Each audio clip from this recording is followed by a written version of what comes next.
گفت یا رب. یا رب ببخشید.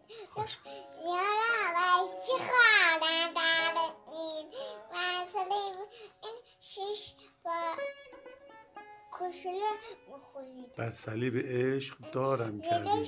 یه آقا خرجوشه بلند میرین. بشمار. یک دو عقربه